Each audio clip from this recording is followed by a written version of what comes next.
Hey guys, how's it going? In the number of years that I've been here on YouTube building the go-karts and building other stuff, I've had a lot of younger kids out there ask me about doing some simple builds that they would be able to do where they could get their feet wet when it comes to welding and cutting steel and getting used to measurements and what to anticipate when it comes to working with steel. In this video, I think what I'm going to do is I'm going to build a simple cart, utility cart. Not something with an engine on it or nothing like that, but what this is going to be is it's going to have 4 casters. All 4 casters are going to be swivel, so you'll be able to pull it forward and then slide it sideways. The length of the size of this cart is it's going to be 19 inches wide.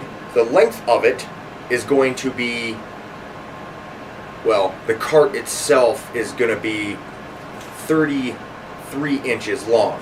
So the length of the cart itself is going to be 33 inches long, and then on the end I'm going to be putting in an extension and a handle that's going to come out 3 inches. So the total length of the cart from the handle, from the outside part of the handle all the way to the back of the cart, is going to be a total of 36 inches. So it'll be 3 feet long. The height of it is going to be 24 inches high. So it's only going to be 2 feet high. It's going to be a small thing. The casters that I got, these 4 that I got at Harbor Freight, they are 4 inches high. Well, technically they're 4 1/16, but I hate working with 16ths, so I'm not going to deal with a 16th. So they're 4 inches high. So the height of the cart itself, just the steel, is going to have to be 20 inches high. So it's going to be about so big, so high, and then with the 4 casters on there. I'm going to put in, on the top of it, I'm going to put in a piece of sheet metal on the top, and then I'm going to put some bracing underneath it, because primarily what I'm going to be using this cart for is engines. It's going to be, I'm going to try to set it up so that way I can have a drain plug on it and that sort of thing. So I can put the engine up top, have a little drain bucket. I can have my little tool sitting off to the side so I can just be taking the engines apart and stuff like that. So it's going to be an engine cart. So what I have here is I have 4 pieces. You can see the other, this here is going to be the top or bottom, whichever. But the steel that I'm using is 1 inch by 1 inch square tubing. The thickness is 0.095 wall thickness. I wouldn't suggest using 1/8 inch. A lot of people will just go out and buy some piece of steel and not know what they're buying and turn around and say, okay, let me get 1/8 inch steel. I don't like using 1/8 inch steel because it's just way too dang heavy. There's too much mass to it, so every time you go to cut it, you're burning out your saw blade a lot more than you are cutting thinner stuff. Thinner walled stuff. So, and I do a lot of cutting steel, so if I was building everything out of 1/8 inch steel, it'd be a lot more heavy, it'd be more girthy, it'd be harder to deal with, I'd be going through blades faster, I'd be going through my grinders faster. So I try to stick with stuff that isn't too weak, but yet strong enough to be able to deal with whatever I want to use it for. And I found that 0.095, otherwise known as 13 gauge, or 0.100 is also another common number too, common thickness, and that's 14 gauge, I think, something like that. But anyways, what I'm going to do is I'm going to now set up the jig to make this all square. Alright guys, so what I'm going to be doing here is I'm going to be using some existing old pieces that I've got to create this, to make this square. A lot of times people will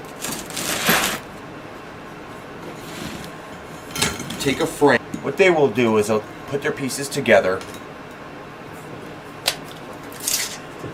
and to make this all square so everything comes out right and you have perfect 90-degree angles everywhere, one way to do it is to put your tape measure on one corner. Now I have this side of the tape measure on that corner over there. which means I'm going to measure on this side of the tape measure. I'm not going to switch over to this side because that can throw everything off. I'm going to see that this says 38 inches. I'm now going to come over to this side and do the exact same thing, measure on that side of the tape measure, and this here says 38 1/4. So I'm going to move my corner forward so it comes out to be 38 1/8, and I'm measuring on this side of the tape. Come back over here, 38 1/8. Now I'm going to adjust my steel slightly, measure it again, 38 1/8, 38 1/8. Now it's square, which means that this here is exactly 90 degrees, this here is exactly 90 degrees. So I can take my square, steel square, and I can check it. Exactly 90 degrees. Check this one. Exactly 90 degrees. That is one way to do it, to make sure everything comes out square. But remember, the key is to make sure that you measure from the same side of the tape measure that you measure the other corner on. So I'll put that corner over on this side of the lip of the tape measure, and then measure on just this one side of the tape measure. I'm not going to put it on the other. I'm not going to put it on that side and then cross it and look at this side. You always stay on the same side of the tape measure every time you do this. Now this kind of setup like I have here would be perfect if I was just going to take my welder and put it on there and zap, zap, zap, zap, weld my corners. That would be alright. But I can't really do that because my stinger on my, or the whip, you know, the cord on my welder is not long enough for me to go all the way over here and then come up here and go over there. It's not long enough to do that. So I'm going to do another thing. I'm going to take these pieces of junk steel and I'm going to set these up as my 90-degree corners. Instead of using my tape measure, like I just did, that's one way, but I'm going to do it this way instead. This is a piece of angle iron, 3-inch by 3-inch angle iron, junk piece. I'm just going to put that in here. Here, let me show you. Now that's all messed up.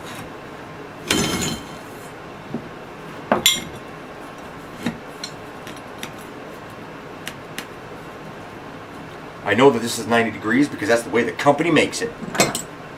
So I'm going to tighten this up. These are awesome. I got these at the Harbor Freight. They were like $6 a piece.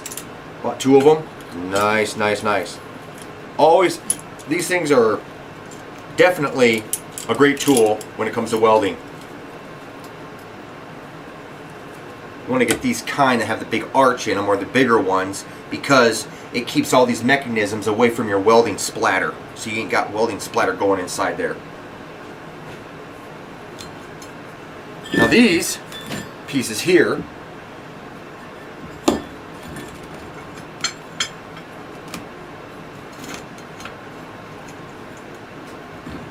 this here is going to be a little bit more tricky because we've got this round here, but that's alright because the round isn't going to make any contact with anything.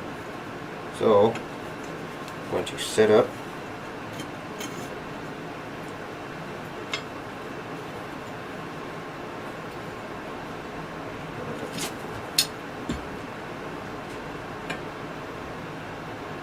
Jesus. Small one. And once I get this on, it'll be easier for me to work with this because I'll be able to pick it up and move it around.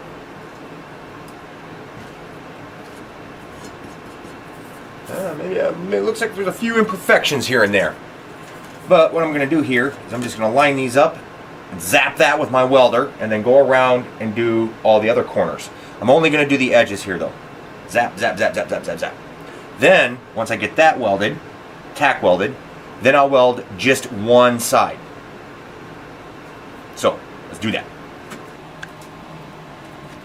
Okay. But what I got here now is a piece of 18 gauge sheet metal. And what I'm going to do is I measured out, I got to cleave this part off here. That's uneven. But the dotted line, or the dashed line, is going to be where I make my bend with my bender. And it is 19 inches long. Then after I bend it bend 1 inch, then bend the other inch, I'll have 17 inches, so it will fit inside of here, like that. See? I would normally do this with my shears, but I think I'll use my cutting blade instead. Yeah, so let me get down to the nitty-gritty and do that here quick. Just enough to create that weakness in the middle. Then I took my pliers and then just bent it up. And now I've got that angled edge, that angled fold right there. And you can see this little bit right here where I did the two pieces of steel. This one, you know, put the camera down.